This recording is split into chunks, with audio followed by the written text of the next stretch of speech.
But anyway, when and how you file your 510K and how to identify suitable predicate and demonstrate substantial equivalence and recent FDA document, guidance document that relate to 510K, that is e-copy program, as well as refusal to accept RTA policy. And some differences in 510K content and how to identify regulatory requirements and how to address regulatory requirements, including how to present performance data, and basically by improving your 510K preparation and submission quality. And then when you get an inquiry from FDA to submit additional information, how do you respond? And in particular, if there are any different opinions with the review, how do you want to respond to it? Now, this slide shows the FDA authority based on statute and federal regulation. So we all know and have heard many times about the Federal Food, Drug, and Cosmetic Act, we commonly call FD&C Act.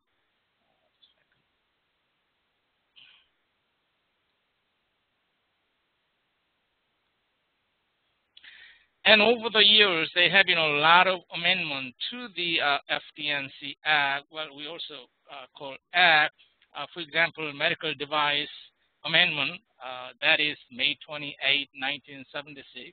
In fact, based on Medical Device Amendment, MDA 510K program was created. And in 1990, Safe Medical Device Act, and then Section 513A of the Act, in fact, which defines 3 classes of devices. And this statute, FD&C Act, is implemented well in the Title 21 Code of Federal Regulation, commonly called CFR, Part 800 through 1299. Well, as I stated, over the years, there have been amendments to the statute, and there is a recent amendment, that is FD&C Act Section 745A. It was added by based on the Section 1146 of the FDA SIA, that is FDA Safety and Innovation Act, which require e-copy for medical device submissions. So this is the recent amendment. Now, when you look at FD&C Act, especially Section 510, which corresponds to United States Code Section 360, that talks about registration of products like drugs and devices. In particular, under Section 510, there is a subsection that is 510K. That's what we are going to talk about. So now let's briefly talk about medical device. That's defined under Section 201H of the FD&C Act and the Title 21 United States Code, Section 321H. Well, basically, it's intuitive when you read it, but the point that I want to make sure is that, well, the device does not achieve its primary intended purposes through chemical action within or on the body of man, and which is not dependent upon being metabolized. So now, let's say you have a prefilled syringe, injectable syringe, that you inject into a patient's knee, maybe my knee, because I have some pain, knee pain, or you inject the prefilled syringe into a patient, well, female patient, for her osteoarthritis. Now, is it a drug or device? Well, we need to look at primary intended purposes. Well, prefilled syringe is a device, but solution in it is a liquid, could be drug, or it could be biologics. When you talk about the prefilled syringe containing liquid, solution, drug solution, or biologics, question is, what is that product's primary intended purposes? Well, you inject into the body and into the knee, that the syringe itself, it functions as a carrier of that solution into your knee or patient's knee. Now the question is, what about the solution that we are injecting into our knee? Does it go through our metabolism through chemical action? Well, when you inject lubricant that lubricates your bone between bones, it's not lubricant does not function through chemical action, or lubricant is not dependent upon being metabolized. It's simply a lubricant. So when you analyze whether this product is a device or not, if you have a combination products, you need to consider carefully the definitions. Well, when you talk about in vitro diagnostic medical devices, IVDs, well, of course, FD&C Act applies because IVD is also falls under device definition. IVD is also subject to Public Health Service Act, PHSA, and like any other medical devices, IVD are subject to premarket, post-market controls and requirements. IVD products are also subject to Clinical Laboratory Improvement Amendment of 1988. Well, let's talk about very briefly about the concept of the 510K program. As I stated, safe medical, the Congress passed a law that what I talked about earlier, Medical Device Amendment, MDA, in 1976. Based on that, the FDA authority was expanded to regulate medical devices that created the 510K program. Now let's talk about FD&C Act Section 510, subsection 510K. What does it say? Well, under that section, it says each person who is required to register and who propose to begin the introduction. So basically, anyone who falls under this definition at least 90 days before commercialization, which means before making your device introduction or delivery, and shall report to the secretary or person about the device class or statement of your determination and the basis and any action taken by such person to comply with the requirements. So basically performance, based on performance standard under Section 514. And then Section 515, that's PMA, pre-market approval. So basically this is the requirement. Well, how do we do it to meet the requirement? I am sharing the actual language from the statute because it is very important to realize that the 2011 December 27, the guidance document, draft guidance document for 510K, which is expected to get finalized sometime this year, actually almost verbatim copies from the actual statute. For example, what I mean by that, if you look at the guidance document, the language in that guidance document actually verbatim copy from the actual language in the statute. So, for example, 513I of the FD&C Act, it specifically states substantial equivalence.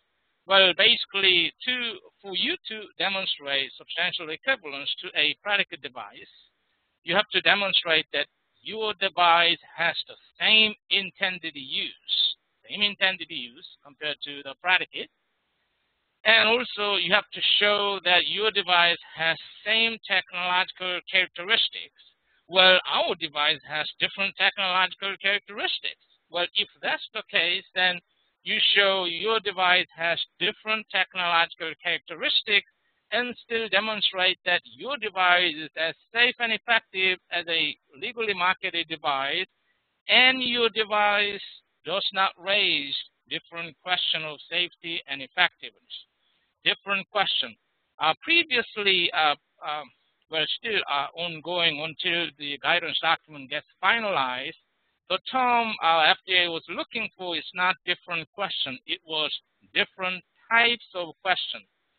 And even though the statute says intended use, the FDA was accepting based on indication for use. So sometimes when you look at intended use and indication for use, it's a little different. Intended use is broader, basically general. Indication for use is rather specific. You can state that our intended use is the same as indication for use, so it is up to you. But in that guidance document, the language in that document came from the actual statute here. So now, what does different technological characteristic mean? Well, it means when there is a significant change in your device materials, design, energy source, or any other features of the device compared to the predicates. So you need to get one point here. Even though there are significant changes in the device materials, energy source, or other features of the device, you can still demonstrate substantial equivalence. So this just summarized under 510K before 90 days, at least 90 days before introducing or delivering for introduction your device into interstate commerce, you have to report to the secretary that you demonstrate substantial equivalence. Now, when you look at actual statute and regulation, you realize that there are some action that requires a 510K submission. So when is it? Well, when you introduce a device into commercial distribution first time after May 28, and also when you propose a different intended use for a device you already have in commercial distribution, meaning that you have a device on the market, but you want to have another intended use that is different from previously cleared by FDA, then you need to submit a 510K for that intended use. And if you introduce significant change or modification that potentially affects your device safety and effectiveness, then you are required to submit 510K. So basically, when you read the statute and regulation, you realize that it doesn't say the name of the person or, the organization or entity to submit. It rather states what kind of actions require a 510K submission. So now, who is subject to 510K? In other words, anyone who does the actions that are required to submit 510K, for example, as a domestic manufacturer, this kind of action, or as a repacker, relaborers who are not commonly required to submit a 510K, but if they do something that requires 510K submission, what would that be? Well, when they change labeling, or when they change the operation that potentially significantly affect the device safety and effectiveness. So now in the U.S., the medical device classification, regulatory requirement is under 21 CFR Part A60, corresponding section of the FD&C Act, Section 513A1, corresponding United States Code Section 360. It's risk-based, and then regulatory control differs depending upon the class, and general procedures are under here. And in the U.S., there are 1,700 genetic groups of devices and classified into 16 medical specialties. Those 16 medical specialties are listed here, and also there's a panel number. These numbers, you need to know these numbers when you submit your 510K, you need to indicate that. For example, for devices that are falls under cardiovascular, is in 21 CFR Part A70. For the specialties that are highlighted in red are those that falls under the OIR, Office of In Vitro Diagnostics and Radiological Health. The name has been recently changed from OIVD to OIR. So those devices are IVD devices. The corresponding Part 21 CFR parts are listed here. Well, this simply shows the risk-based device classification here in the U.S. Class 1, 2, 3. There are about 780 different types of devices, low risk. In Class 2, general control and special control, there are about 800. And Class 3, general control, PMA, there are about 120 different types of devices and high risk. Well, the point is, why do we talk about this? We all know about this. Well, let me make one critical point that when you understand the requirement, general control, special control requirements, and sometimes when you look at the requirements, there is a borderline. This one could go unclassified or class 3 or de novo process. You just don't know how you want to go. But from industry perspective, they always want to go for lower class because the requirements are much less rigorous compared to class 3. So when you are in that situation, you have to analyze the requirements. And if you reasonably believe that requirements falls under special control equivalent to class 2, then it's worth fighting for it. But I was seeing several organizations that were fighting with the FDA, and those devices, to me, when I analyzed the older content through the FDA Advisory Committee meeting, to me, it was a black and white issue. It is class 3 device that the agency recommends. But they were fighting for years and years. Well, after all, they lost it. So what I'm trying to make one point here is that when you know the requirements, analyze the requirements in detail, and if you have some reasonable ground to fight for it, then it's worth pursuing for. But if not, you better just go another route. So general control, special controls are listed in this slide for your own review.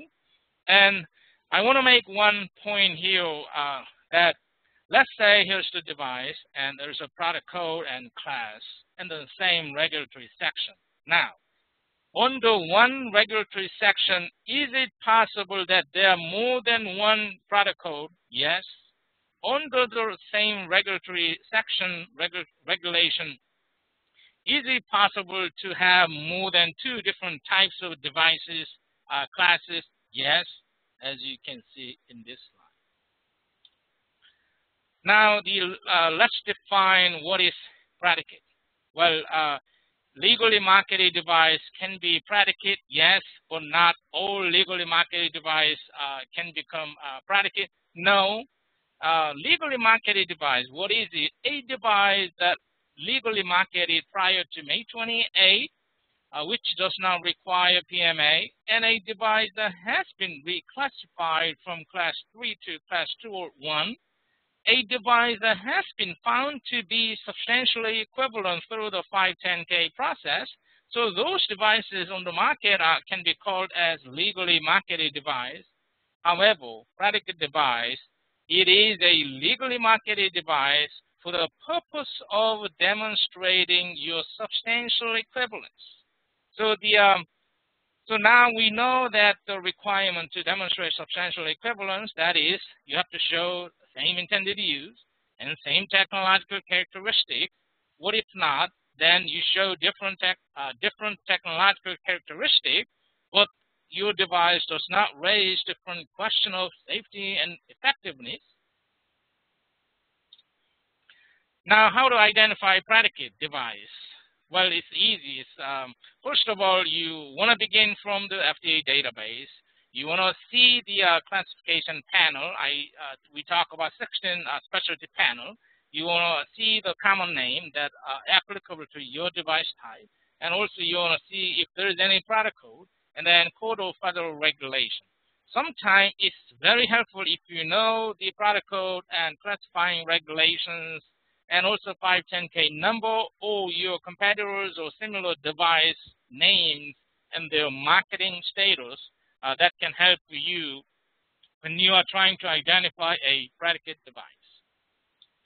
Now, how to establish substantial equivalence? Well, when you buy a bicycle from Walmart and you buy another bicycle from the Thames, I'm just using random names, and I'm not associated with those names.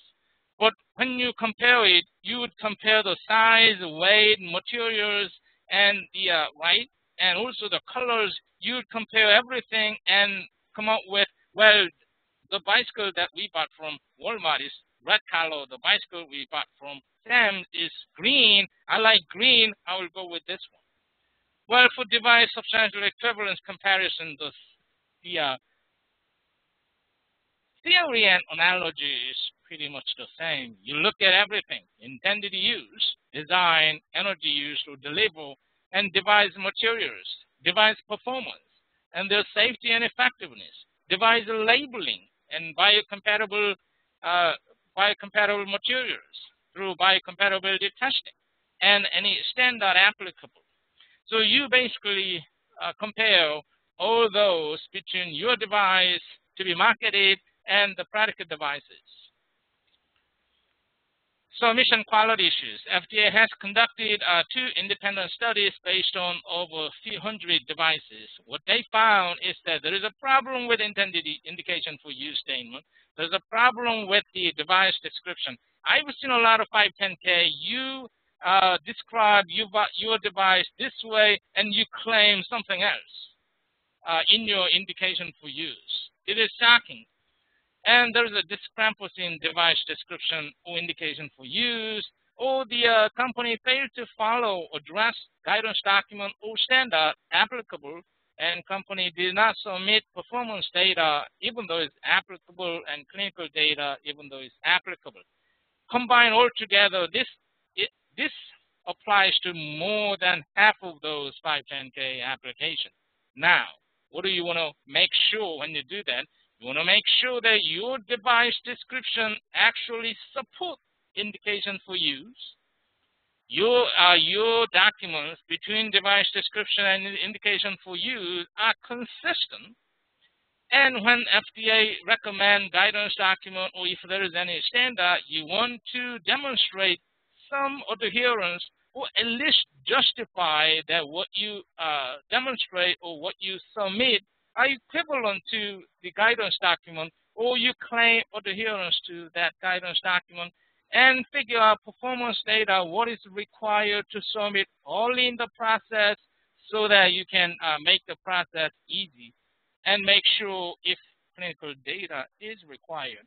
About 10% of Class 2 devices require clinical data. Now, information required in 510K submission. The requirements are under 21 CFR 807.7, and this is for your own review. And the requirements are continued in this, because all this, to meet all these requirements, we are going to talk about in later slides. But I just want to make sure that when you talk about the requirement for 510K, we should be able to refer to that is under 21 CFR 807.87. And the requirements are continued here for your own review. Now, how to format a 510K.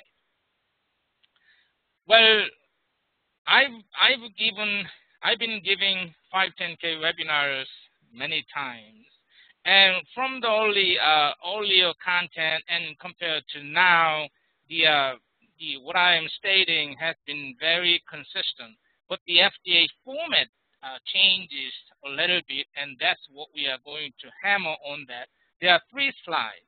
Well, let me make sure that I state clearly that if you follow what I'm stating today, when you are formatting and for your 510K submission, it will pass the requirement. So I want to make sure you try to understand and follow what I am recommending. So when you format a 510K, you need to map the information, what you have, what is applicable, what is relevant between traditional, abbreviated, and special 510K. And create table of content. A lot of companies don't even put table of content. Table of content, I say, it's analogous to my face. Well, although you don't see my face, but what I'm saying is if I show up if I show up before you, if I don't have my face, you will feel very awkward. So that's how I say table of content is a map of your document should be included. And try to use exact terms that you find in the guidance document or reference standard because that's what the reviewers are familiar with. Why don't we use the same language that the reviewer is familiar with? Then we may get benefit. And when you have to submit the duplicate document, please reference it by incorporation. And also consecutive pagination. Organize your submission section by section or volume by volume depending upon the size of your submission. But whole point is well organized, consistent, easy to locate information. This is very important. Now, information mapping is continued. If your 510K goes to Office of Device Evaluation, this is what I recommend.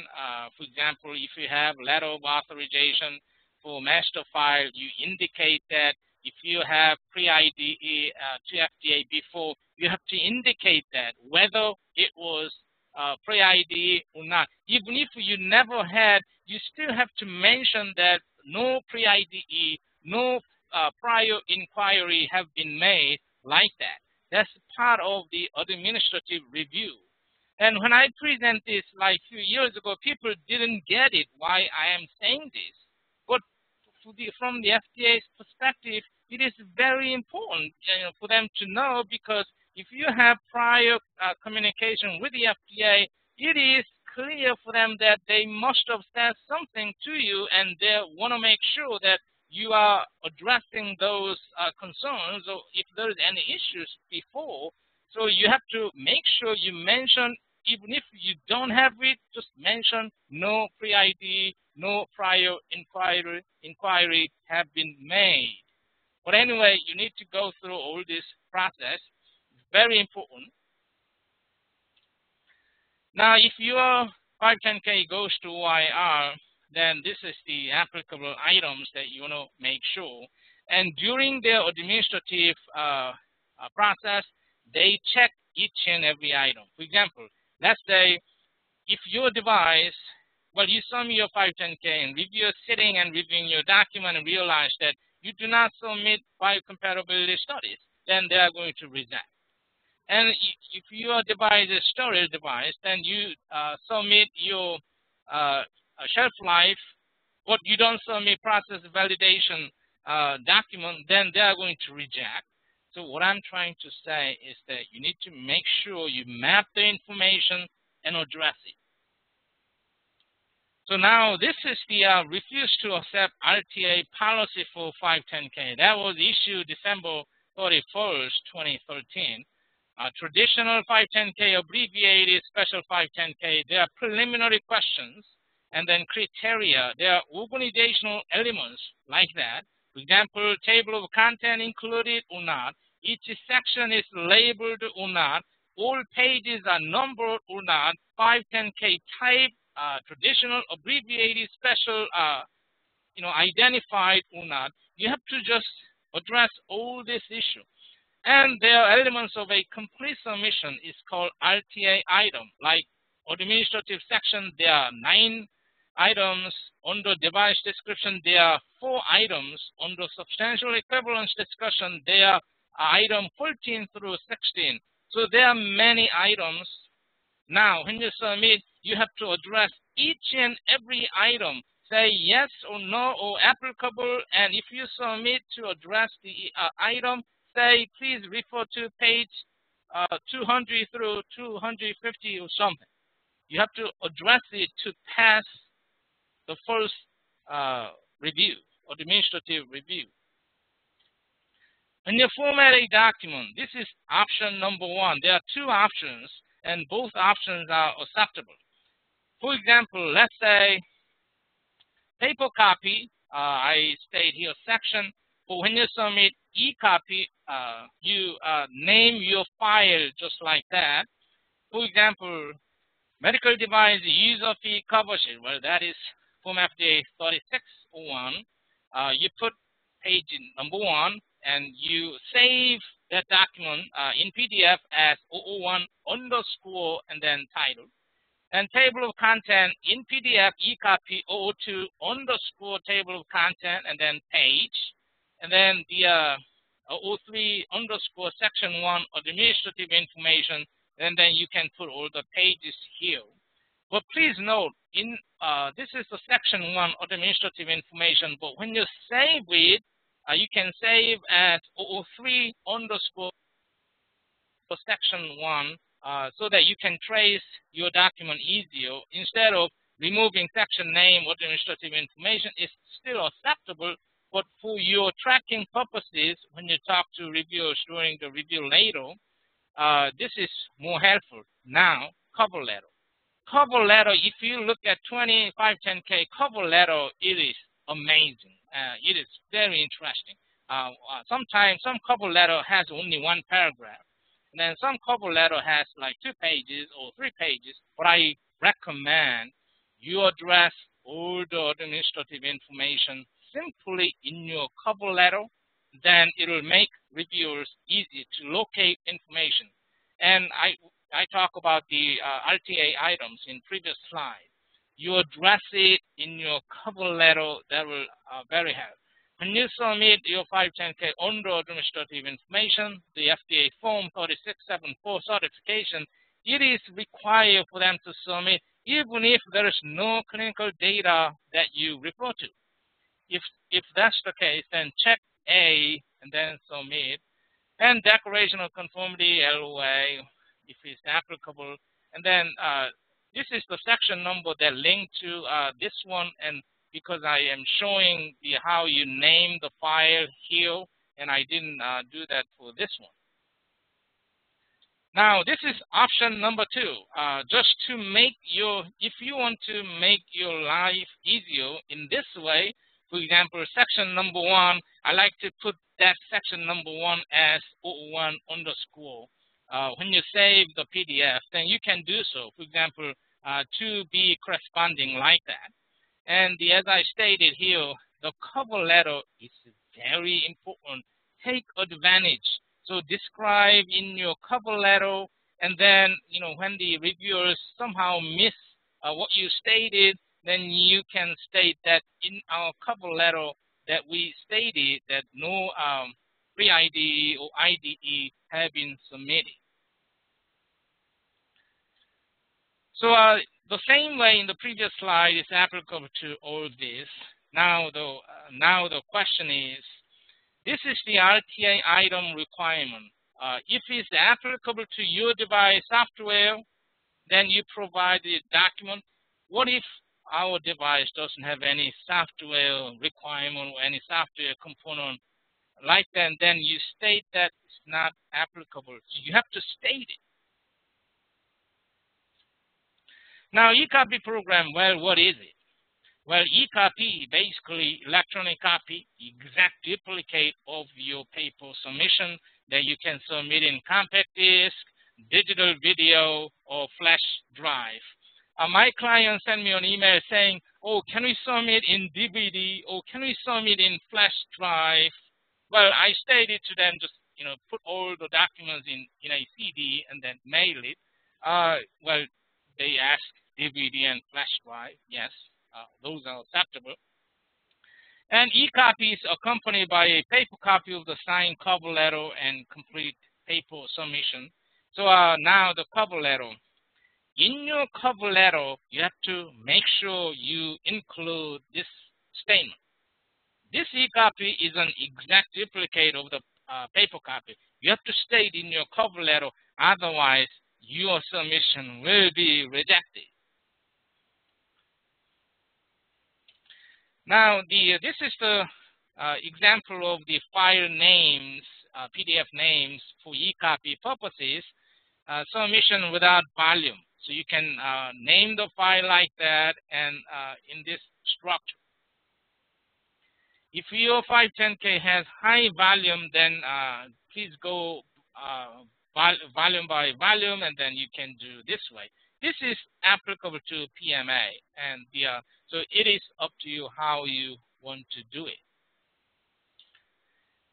I get a lot of times, what's the difference between 510K summary and statement, which way to go? Well, let me answer by showing by numbers. This is 2012, January through December. Now 2013. Well, 2011, here's a star, and then if there's the pound key, then that's 2013.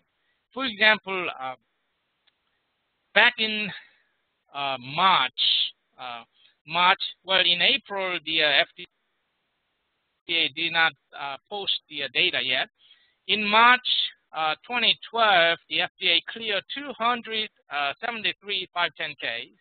And then 2011, FDA cleared 262 510Ks. This year, 2013, FDA cleared 255 510K. Among those, in March 2013, there are 15 abbreviated, 52 special. And among those, for example, 2013, 243 510K out of 255 510K have 510K summary. And among those, only 12 has 510K statement. Now, let me briefly talk about table of content, for example, here that we talk about.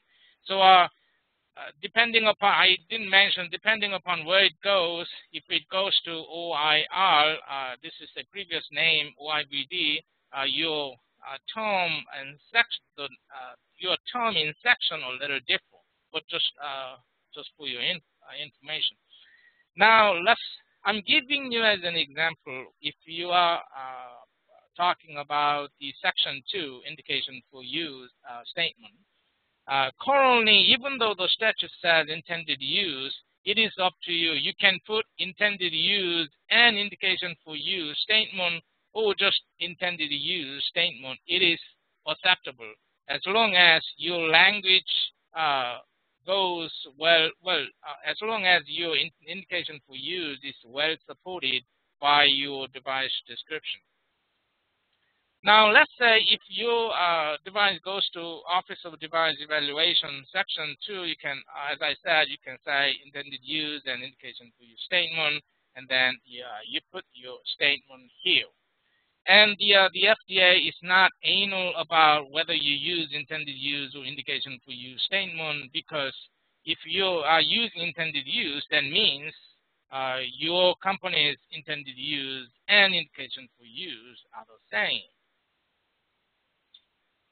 If your device goes to OIR, then you can also use this one, but this is the form, and then you can put your information here. Now, 510K summary, there is a structure in 510K summary, but for today's webinar, let me talk about 510K statement. It is required either you submit summary or 510K statement. So basically, the statement, you are saying that, well, one of your representative, company representative, certifying that you will disclose information within 30 days of request by any person, well, of course, excluding any confidential and trade secret and patient identifiers. So this is basically a 510K statement. Now, when you compare a 510K summary, sometimes you may have to spend a lot more time compared to just one page document. Then if you are in a real rush and trying to draft it, and you may go with a statement, but as the most of 510K summaries are being submitted, and you don't get bothered by anyone just for any disclosure later, 510K summary may be the way to go. Now, truthful accurate statement section, you create section. This is the page, and then you create, you state this, and then in the middle you put this. This is just an example. And here you state this one, that I certify in my capacity that I believe that all data information submitted in this application are truthful and accurate, and no material facts have been omitted. The reason that I show this is because a lot of consultants sign this. I've seen it, but consultants are not supposed to sign this. because consultants simply are advising you, providing you consultant, and they are not supposed to act on that. So now, Section 5, Class 3 Summary and Certification. This is how you format your submission. And I am sharing one 510K that requires 510K, for example, premarket notification, Class 3 certification, and summary. And it's slide somewhere that I'm going to mention later. Well, when do you submit? Well, basically, you submit 510K summary and certification as shown in this slide when you compare when you demonstrate your substantial equivalence to a Class 3 device that does not require PMA but requires 510K. Then sometimes you may say, well, our devices, we are not claiming to a Class 3 device that requires 510K. And then if that's the case, you simply state that, well, under 21 CFR 807, this requirement is not applicable to your 510K submission. Now, device description. This is so important. Device description. This section is one of the most important sections that you have to hammer on. Now, under this device description section, you talk about, well, you provide some basic information as I stated here. And then you provide principle of operation, mechanism of action, and all key features.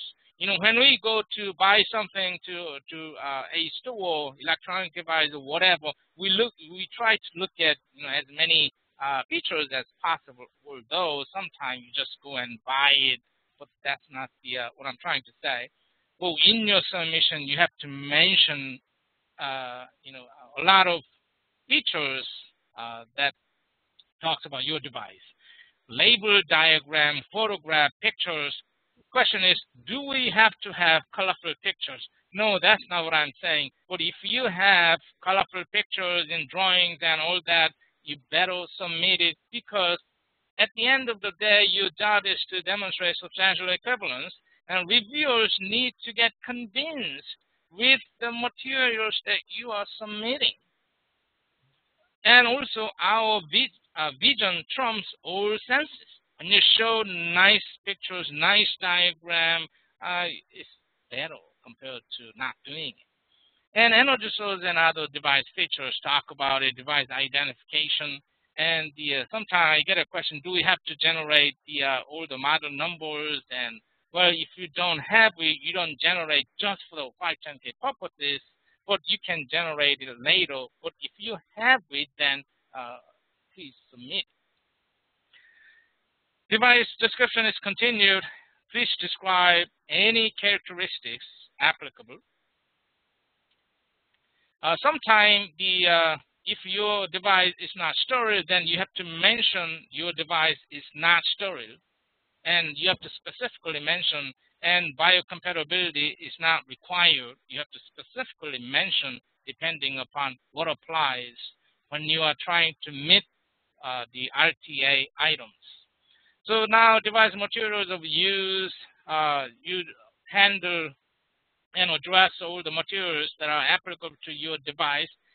When you do that, if the similar or the same materials have been used by other devices, then it's really helpful you mention about other devices, the same materials, sometimes the same manufacturer on the same specification, and even 510K number.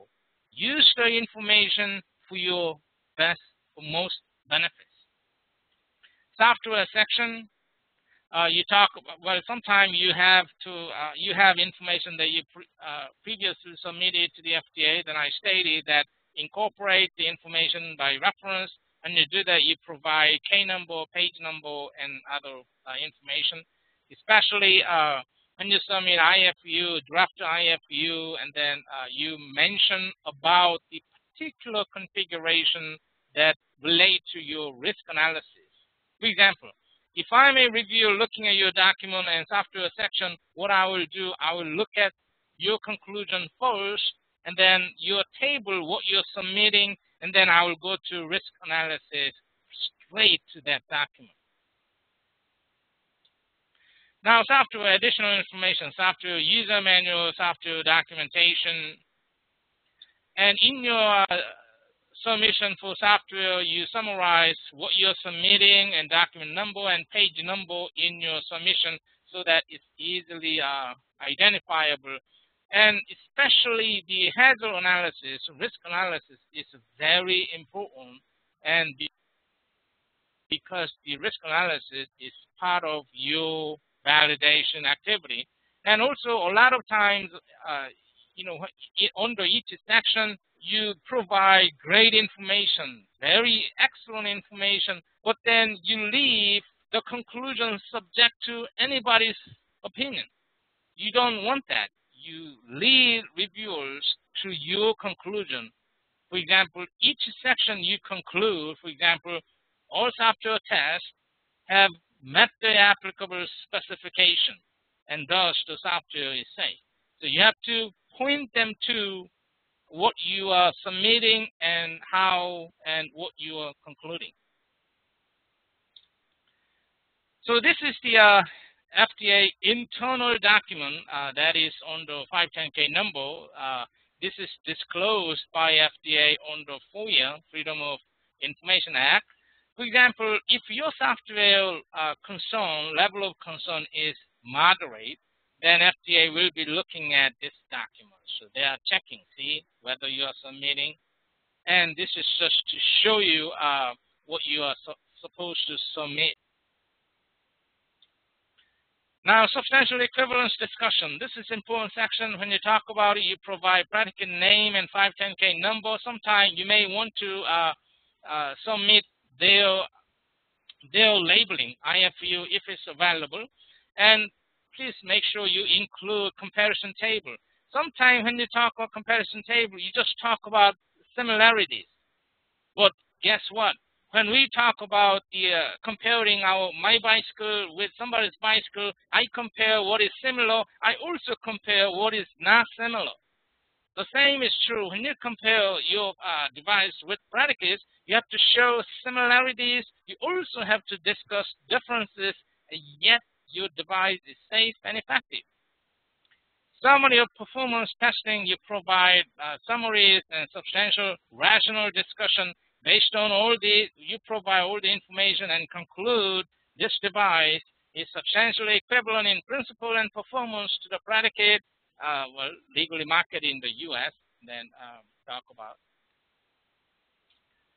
Now, substantial equivalence discussion, I want to make sure you hammer on the requirements. We know that when you demonstrate substantial equivalence, we know that what FDA is looking for based on their review tree. In your conclusion, you need to make sure that you state your device has the same intended use or indication for use, and well, whatever you want to say, if you have something to say, but you want to make sure that your device, being compared to predicate, has informational, clinical data, scientific data that is acceptable. Well, now the FDA is looking at whether the method exists, but it's going to soon change whether method exists and acceptable. So new device has the same technological characteristic. You talk about all this, but if your device have different technological characteristics, you still compare and show that your device does not raise different question of safety and effectiveness. And at the end, all the data that you present demonstrates substantial equivalence and support the indication. So you conclude at the end like this or like this, or you can use both one. This is just as an example for you to consider. Let me introduce a couple of devices in terms of timeline. For example, when you look at K number, this is K11, this 2011, 3,286. The FDA assigned this number according to their receipt. So basically 2011, about August 2011, this 510K was submitted. and claims a substantial equivalence to this device. However, 2011, but then it was clear 1 year later, 2012, is a class 2 device intended use is this one, 1 year. And this is what they have done. By compatibility, they had to do a lot of testing and requirements. Now, when you identify regulatory requirements, you could have saved a lot of time if you address only. Another case, K12 715. So basically, 2012 715 is about January or February time. Is a special, and it was clear about 7 months later. It claims substantial equivalence to this type of device, and they had to do some testing. Now, as an example, for demonstration purposes, I don't have any negative intent or positive to this 510K. This is purely for demonstration purposes. For example, this traditional 510K summary prepared September 28, 2012, clear December 3. This is traditional. This 510K require Class 3 summary and certification. And this is special. For example, 510K summary prepared November 30, 2012, clear December 3. Actually, this doesn't mean it was cleared in 3 days. What it means is that you can still modify and change your 510K summary before FDA sign off. That's the point I'm trying to make in this particular case. Now, how to identify and address the regulatory requirement? I recommend CACC method. That is current, sometimes referred to concise, but current, accurate, and comprehensive information in a systematic, integrative manner. What I mean by that is you address each regulatory requirement within the meaning and scope of FD&C Act and FDA regulation and guidance document, and follow FDA information in any way possible, and use the standard and guideline, international, domestic, applicable to address the requirements. What if not? We hardly use any standard, but then you have to be able to justify what you have done, what you are demonstrating, are equivalent to those in the standard and guidelines applicable, and therefore your device is safe and effective. And use any other information where applicable. For example, patent database and public med database, and I use a lot of patent database information with very important reasons. Now, what constitutes systematic integrative way? What I am saying is that when you do, it has to be within the FD&C Act and FDA regulation and address relevant and applicable device type dependent matter. Sometimes what's applicable for this type of device is now related to another type of device, and therefore you have to be able to distinguish what is relevant and applicable for this particular device and for this particular product code. And FDA databases, and there are a lot of databases, but I recommend the TPLC, Total Product Life Cycle, and actually I was involved in that, Total Product Life Cycle, that integrates a lot of information. An FDA guidance document and other standard applicable. Now, FDA's refusal to accept policy, even though we talk about it, just to mention that within 15 days of your submission, FDA must inform you that your submission is administratively complete. And then if it's complete, then the Medical Device User Fee Act, the DFA goal time, review clock kicks in 90 days, for example, 90 days. But what if your application is rejected because of deficiency in RTA items and others, or the file naming and others? Then they are going to say, we need this, and you have to reply. And then upon their receipt, they have another 15 days to determine whether your submission is administratively complete or not. Now, writing a compelling 510K. This is what I personally train. Actually, when I do that, this is the my recommendation. Basically, the bottom line is in your 510K, you are trying to show how and establish acceptance criteria. When you show how, for example, based on acceptance criteria, based on guidance document, medical community guidelines, voluntary standard, FDA recognized or non-recognized, and any reasonable, scientifically sound, reasonable justification. So you show how you establish acceptance criteria. You simply demonstrate that acceptance criteria requirements are met by showing animal testing, bench testing, and other report, well, including clinical trials, and confirm that the test and data that you have meet the applicable guidance or standard, well, acceptance criteria, and then conclude your device is safe and effective. So this is a very simplified procedure that you do when you submit 510K. Now, common question from reviewers. Well, sometimes they ask all of your document in Word. I don't know why they are not required. You are not required to provide, but since they ask, why not just provide? And test protocols and report. But what they are looking for is your acceptance criteria. How you establish your own acceptance criteria, and how you verify and or validate those acceptance criteria. So basically, the reason they are asking protocols and report is, based on that reason.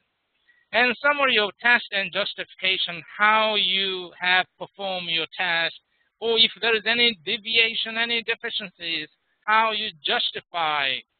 And then summary of software testing. Please make sure you include risk analysis and also address all anomalies, if present.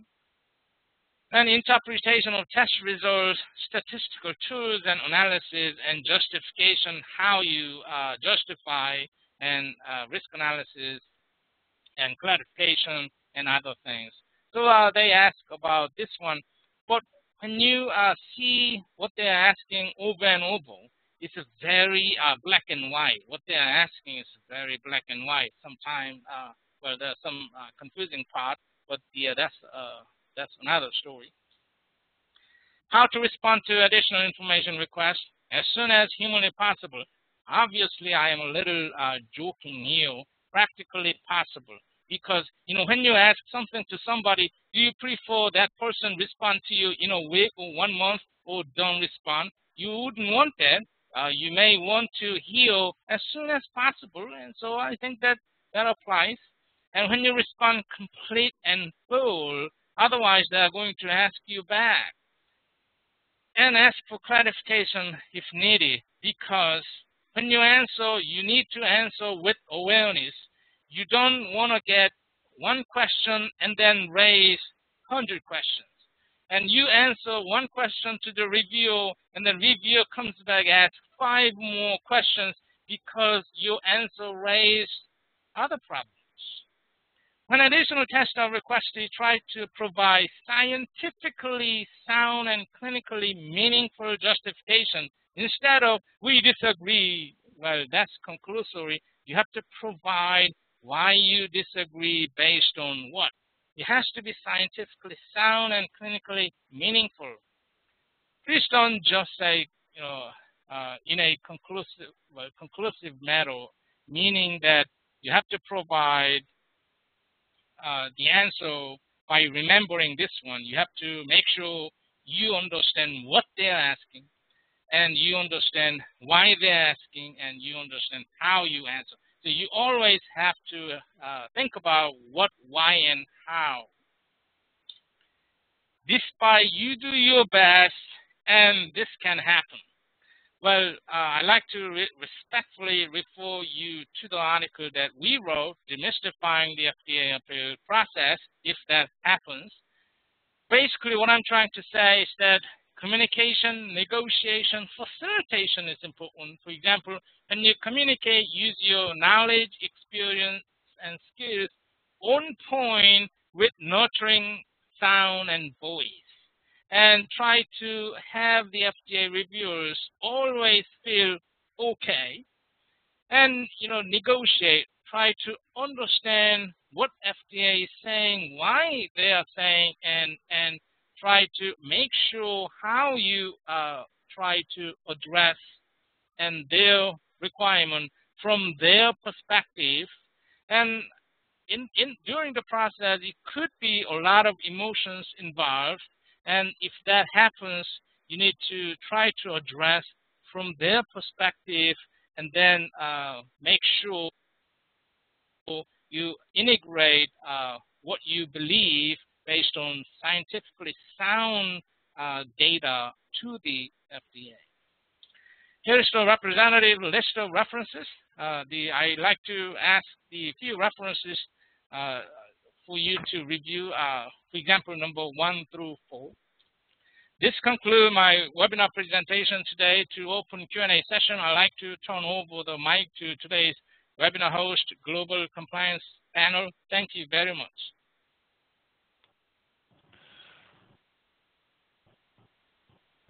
Thank you very much, Dr. Lin. It was a wonderful presentation, and I thank all the participants for cooperating with us. As David said, it's time for the Q&A to begin, and we request all who have questions for our presenter to click on the raise hand option, which is a palm-like icon at the bottom of your participants panel, to ask your questions verbally, or post your questions in the Q&A panel so that our presenter can read it out loud and then answer. For any reason, if you're unable to ask a question using either of the two means I mentioned, please share it with me by chat, and I shall pass it on to our presenter.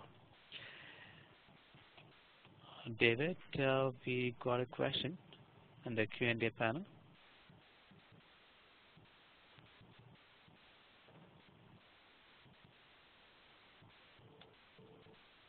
So I'm just forwarding it to you.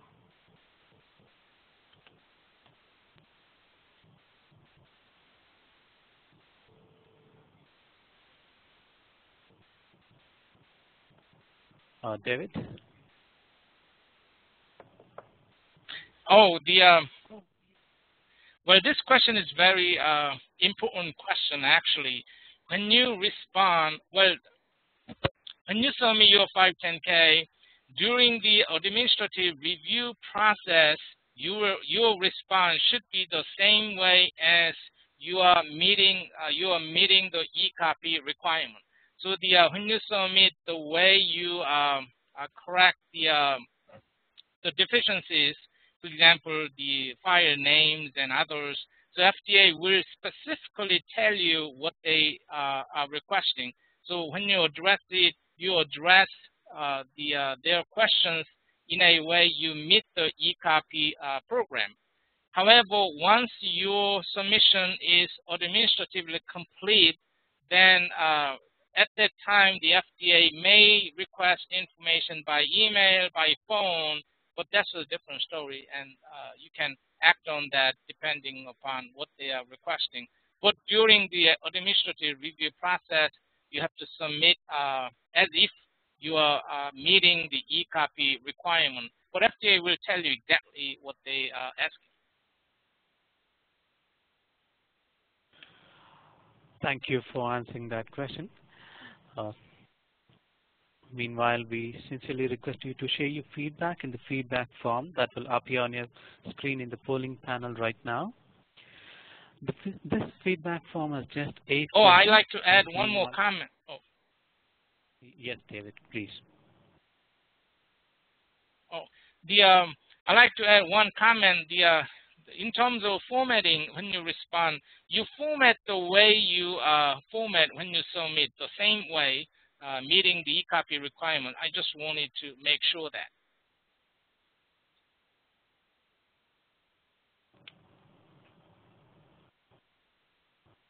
Thank you. So dear attendees, please provide your feedback in the feedback form. And this polling will remain open till the end of session, and you can answer it even after the Q&A is over. We would be grateful if you could stay back a little longer and complete this feedback for us. On the screen, you can see the upcoming webinars of Dr. David Lim. If you'd like to register to any one of these webinars, so please log into our website, www.globalcompliancepanel.com. Also, we have the past webinars of Dr. Lim. These webinars are available in the recorded format, including today's. If you'd like to purchase these webinars in the recorded version, please log into our website and follow the link mentioned on the screen to know more webinars of Dr. Lim and Global Compliance Panel.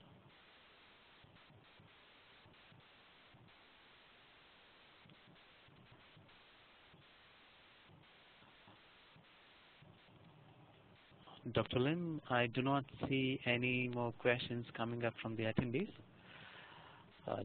Shall we give another 30 seconds for them to ask questions? Sure. Thank you. And meanwhile, Dr. Lim, if you have any concluding remarks or any comments to be passed on to the attendees, you can just pass that message to the attendees.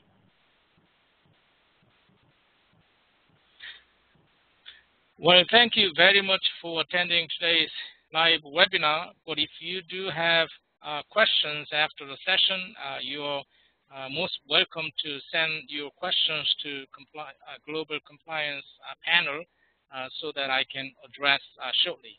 Again, thank you very much. Thank you very much, Dr. Lim. And as Dr. Lim said, if you get any questions after this session, please do send us an email to webinars@globalcompliancepanel.com, and we'll get the answer from the presenter and we'll reply to you as soon as possible. So we have moved to the end of this session. We are grateful to all of you for having taken part in this webinar.